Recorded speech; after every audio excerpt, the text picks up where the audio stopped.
guys, it's Emma, and I'm back today for you with another video. And like the title suggests, today we are reviewing House of Leaves by Mark Z. Danielewski. The last video that I posted was a kind of a scary book recommendations video, and this book was in here, and at the time I was filming that video, I had not finished it. Well, I have now, and I am ready to talk about it. This is going to be my spoiler-free House of Leaves review, and hopefully you guys will leave this wanting to read this, because oh my goodness, this book is awesome. Like I said before, House of Leaves is very hard to summarize without giving anything away, but the basic summary is that this family, the Davidsons, move into this house on Ash Tree Lane, and their house is bigger on the inside than it is on the outside. It's kind of like a found footage type thing. This book genuinely frightened me, and it confused me to a point where, like, when I was done reading it, I didn't know how to feel. Let's talk about the writing. All right, the writing in House of Leaves is one of the most interesting parts about it. The style of writing for House of Leaves is ergodic literature. Ergodic literature is where the text is kind of written in a pattern almost to help you delve into the story, to tell the story a little bit better. Some pages only have one word, some pages have two words, some pages they're written like along the top edges, some are written upside down, right side up, diagonal, like scattered all over the page. It's crazy. Just like with notable pieces of ergodic literature, sometimes you have to rotate the book in order to read it, and the style may or may not provide claustrophobic or agoraphobic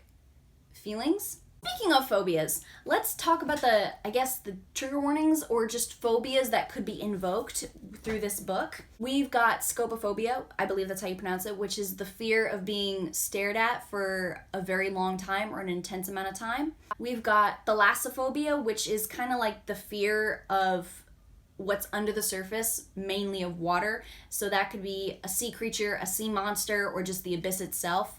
Your girl has that. Going into that, bathyphobia, which is the fear of just depths in general. Then we've got claustrophobia, obviously, which is the fear of being in tight spaces. Which also branches into cleithrophobia, which is the fear of just being trapped. And then the last phobia, like I previously mentioned, that I believe would be provoked through this book would be agoraphobia, which is the fear of being in a situation in which you have no control of. So open spaces would be an example of that.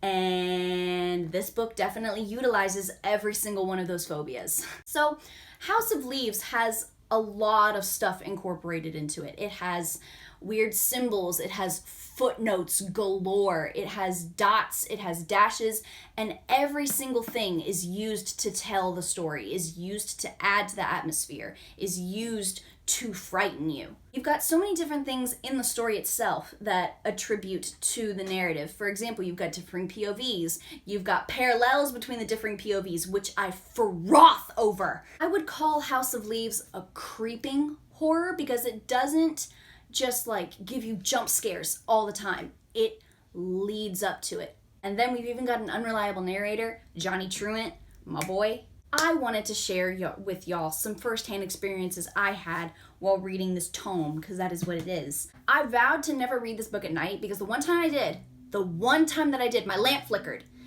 and it scared the piss out of me. Then, when a really climactic point was happening, I started to hyperventilate, like I had to take a break. The culmination of all the events in House of Leaves left me so anxious. I gave this bad boy 5 stars, okay? It was creepingly horrifying, if that makes sense. After I finished it, it left me feeling haunted, almost in a very alien way that I've never felt before reading a book. Also, there's just something really charming about a found footage style piece of media. It makes it feel closer to home. It's scarier that way, and it feels just closer all around. I honestly felt like I was reading some sort of offshoot of Monster House. If y'all remember that movie, I'll put a picture of it right here. I never watched this movie. I like got 15 minutes into it and just the animation freaked me out. But House of Leaves, dude, if you like Monster House or just found footage stuff or just creeping horror, House of Leaves is most definitely for you. So you guys, that was my review of House of Leaves. I hope you guys enjoyed it. I hope that you guys can take away from this video something that makes you want to read House of Leaves, because genuinely, I know this book, it was written in like 2006, I want to say.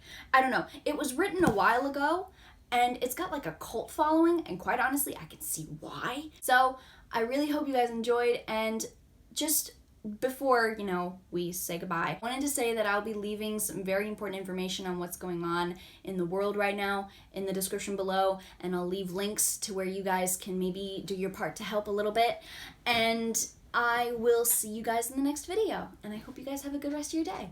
Bye!